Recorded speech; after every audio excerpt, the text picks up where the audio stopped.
If you're using vibe coding software like Replit, Base44, Lovable, or any others, if you've used it long enough, over a day or 2 or 3, you're going to run into an incredibly common issue where the AI is creating silly bugs that a human wouldn't create, or the AI seems like it's hallucinating, or it seems like you're talking apples and oranges to AI, and you're going to think, this AI is a moron. How can the AI be so smart 1 second and so dumb the next second? It's a little funny when I talk about it, but when you're experiencing this, it's incredibly frustrating because it feels like you're talking to a wall. You might tell it, fix this thing. And it will say, sure, I see the problem. I'm fixing it. Okay, done. Redeploy. Okay, great. You test it, same problem arises. You think, okay, it's fine. Fix it again. Try it again. It says, okay, I fixed it. You test and the problem still persists. And then 20 iterations later, the same problem persists. This is not uncommon. This might cause behaviors like breaking your computer, not by typing anything wrong, but by hitting it over the wall, quitting your job, tearing your hair out, giving mean looks to passerbys on the street. Don't fall into that. Let me explain how to fix this because this is common. So first of all, what are the common scenarios that you can expect to happen if you use no-code or vibe coding software long enough? You're going to see misdiagnosed bugs. The AI will think the problem is one thing, but the problem is going to be something entirely different, and the AI is going to tell you, ooh, I see the problem, and I'm going to make a fix. But what it's really doing is spinning its wheels because the real problem is not getting solved, and it's going to fix whatever it thinks, which obviously isn't going to fix anything. And then the next time you tell it to try to fix it, it might undo what it did. You'll try again. It might make a fix again. And basically, this can happen 100 times because the AI is just a little bit pigeonholed in its ideas. It's a little stuck. You need to get it unstuck. I'll tell you exactly how to do that in just seconds. But the other common scenarios are when it chooses suboptimal solutions that you needed to stop pursuing.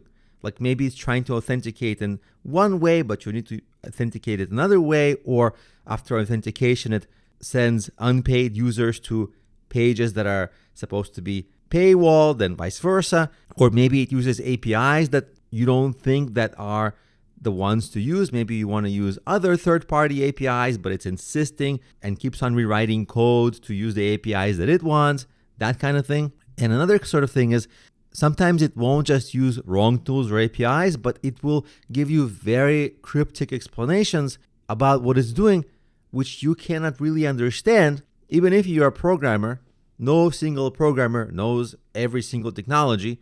And when the solutions are cryptic, the AI will make it seem like it's doing something that's plausible, but it will really be going down some wrong path.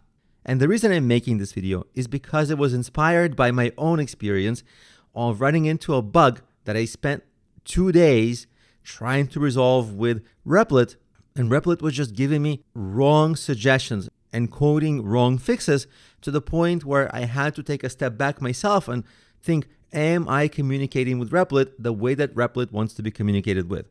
It's almost like an emotional partner that needs you to communicate on their level. And in order to get the best possible solutions and tactics, let's use the granddaddy of them all, ChatGPT. And if you'd like me to use gender inclusive language, it shouldn't be just masculine, not granddaddy, but the grand mamacita of them all, ChatGPT. So let me show you exactly what I asked it and the steps ChatGPT gave me that actually ended up working, not just once, but multiple times since then, to have the AI not get stuck in wrong solutions or fixing bugs in the wrong way. So let me read the question I asked it to you. If I'm working with Replit and it made a bug and it keeps thinking that the cause of the bug is one thing, but all the fixes it tries don't fix it, what is the best way to approach such a situation to get it to fix the error? Great question. Thank you. With Replit or any other AI coding assistant, when it's stuck in a bug loop and it's misdiagnosing the cause repeatedly, the best way to get it unstuck is to step back and reset its assumptions. Here are some steps for how you might approach it. Number one is very common in the AI world, not just with coding assistants, but with all AI. You want to state the expected behavior. In the case of coding assistants, you tell them what the current actual behavior is and what you actually needed to do. For example, after the user logs in, make sure they go to this URL and don't check authentication here, but do check authentication here. And here's the format. You'd write something like this to your AI coding assistant. Here's what the code is supposed to do in one sentence, but here's what it actually does when I run it. I also like to specify the environment. Is it a production environment? Is it a live environment? Is it on mobile? Is it on desktop? Because sometimes it will try to debug different things if it's not sure which environment you're talking about. If that doesn't work, you can strip out and isolate that specific use case to something very minimal where you know the step right before works, the step right after works, so that the AI only has to focus on a very tiny bit of code. So make the use case very small. If that doesn't work, you can ask the AI to explain to you all of its assumptions. Like this: can you list your assumptions about what this function is doing and why the bug is happening? And I would add, and what are the steps or the pseudocode to make this work? And it will tell you all the steps, and then you can easily see pseudocode is not code. Pseudocode is like mostly English, so you can read it even if it's very cryptic in terms of programming. When you ask AI to give you the steps in pseudocode, even if you're not a programmer, you'll be able to read that pseudocode, and then you'll be able to understand, oh, it's using this technology, it's taking this step seems unreasonable, and then you can ask it to examine its assumption, like, why are you doing step 4 or step 5? It doesn't make sense. And it will explain to you, or it might think, yeah, that's true, doesn't make sense. Now, keep in mind, it won't argue with you too much. Even if you're a little bit wrong, a lot of these AI coding assistants tend to agree with you. So don't be strong-minded, because if you tell it something wrong, it will agree with you and it will do that too. And then you'll have to work back from that. So instead of being stubborn and strong-willed, ask it as much as possible to look at the whole picture and create the exact functionality as you need. When it looks at the whole picture from a 10,000 foot level, it can more easily spot specific errors it's making or assumptions it's operating on that aren't true, but for some reason it's sticking to those assumptions. Sometimes also what helps is to try to rephrase your request, because sometimes it's a matter of just making sure the AI actually understands what you need. So more specifics, like for example, instead of saying fix this bug, which is very general, like which bug, there are 10 of them or whatever. Sometimes what I like to do is say, don't fix it yet, or don't write any code yet. Explain to me why you think this bug is happening and why the last solution didn't work and why the previous solution before that didn't work.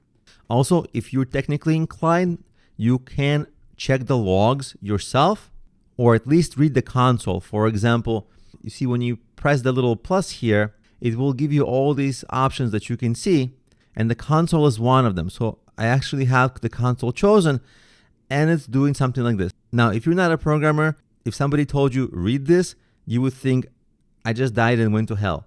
Like, who would ever want to read this? But you can see that there's a lot of information that's debugging information for the application. So it takes a little bit of practice for how to read this, but after you learn to read it, you'll see, oh, look at this. Authentication step, you can see exactly what the AI is doing. You can see the next step, you can see the next step, and you might see, okay, there's some error here, no session authentication.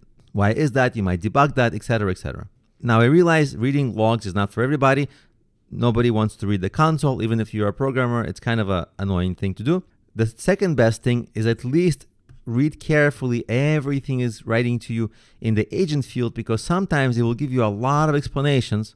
Sometimes yes, sometimes no, sometimes they'll be a little techie, but you'll notice over time that the techie things it shows you are very similar, like it does grep commands, curl commands. These are basic commands to look at files, to see what's inside different files.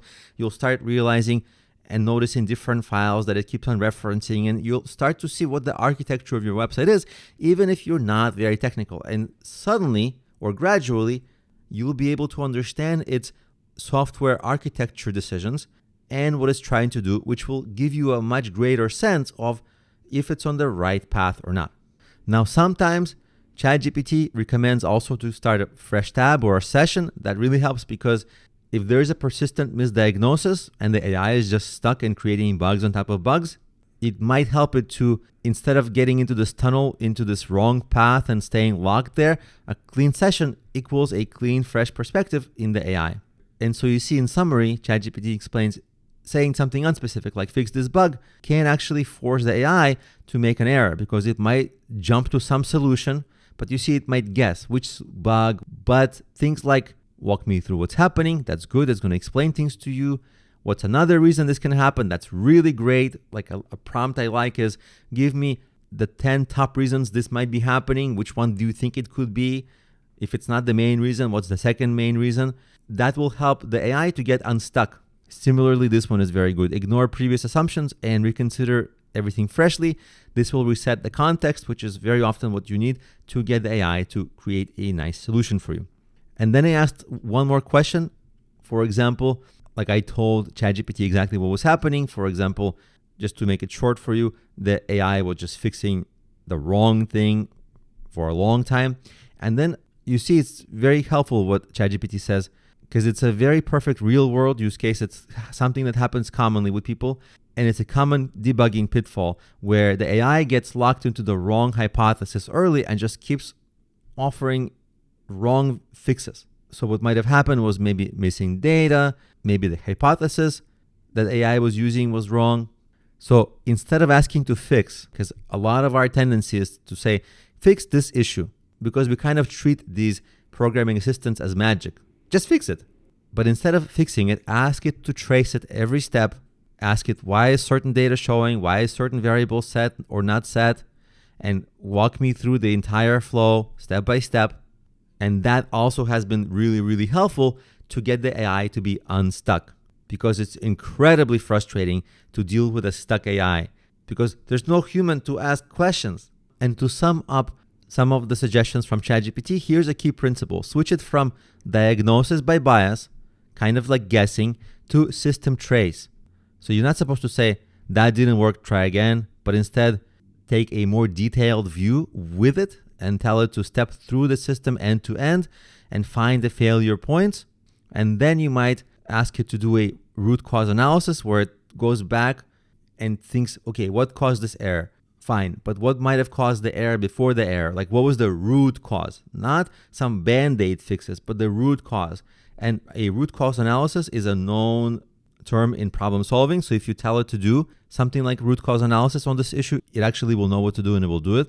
So from the suggestions of ChatGPT, I also like that one. But these suggestions should give you the mindset and the strategy for how to deal with a stuck AI, precisely so that you don't keep telling it, fix this thing, this didn't work, fix this thing for half a day or 2 days, and then get incredibly frustrated. So this will hopefully save you a lot of time.